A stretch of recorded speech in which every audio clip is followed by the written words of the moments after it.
Here, this will serve as a good spot to cross over.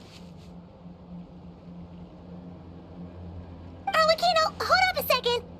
Since you brought us all this way, would you mind telling us what you've got planned?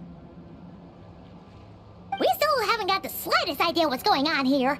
And if even Columbina doesn't know where the iridescent moon's marrow is, how do you? Simple. Because I am an inheritor of the royal bloodline of the Crimson Moon, and one of the last surviving embers of the Two Worlds' flames. Huh? Are you serious? Isn't you're a descendant of that Crimson Moon Dynasty we were just talking about? The one from ancient Conria? Your surprise is understandable. I was also taken aback when I first learned of it. But the more I thought about it, the more I realized the signs had been there all along.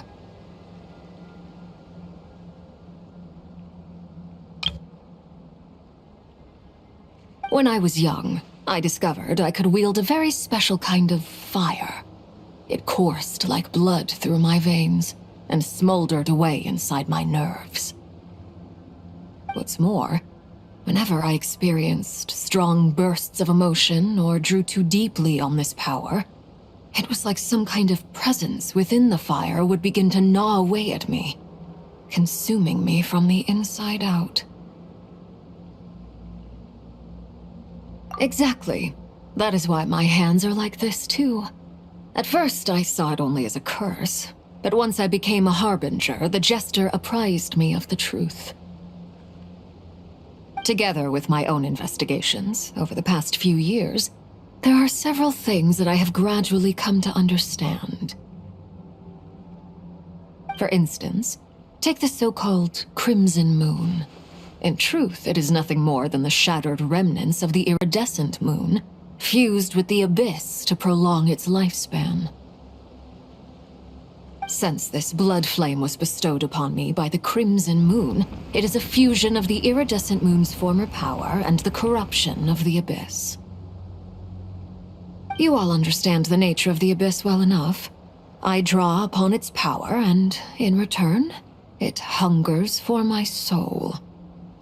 This strange blackness is the mark of corruption it has left behind.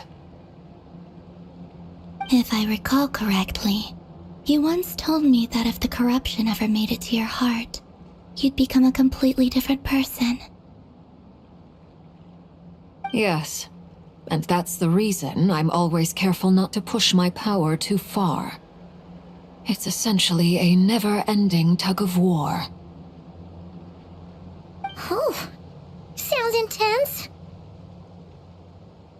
Anyway, the rest of my story can wait. Is there anything else about the Crimson Moon or the Iridescent Moon that you're unclear about?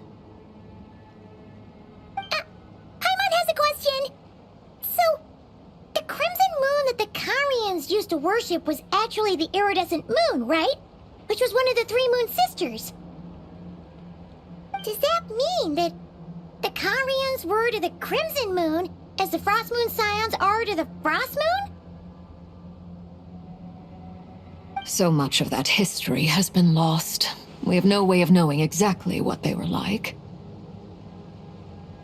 But I would suspect that the Conrians weren't as devout in their moon worship as it might appear.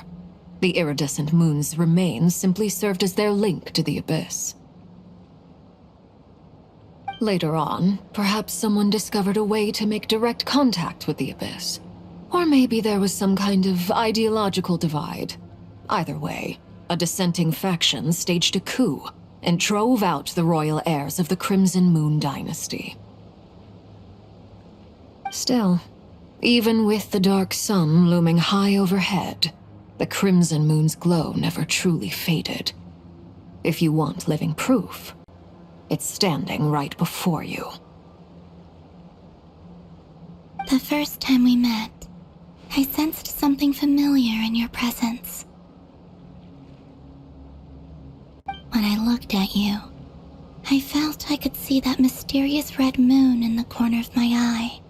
In your flames, I saw its broken image, surrounded by a strange black aura. Well, I appreciate that you kept it to yourself. Much about the Crimson Moon is still a mystery, and I'd prefer not to end up as the object of an insane research project. Anyway, time is against us here, so if there's any other questions, they'll have to wait.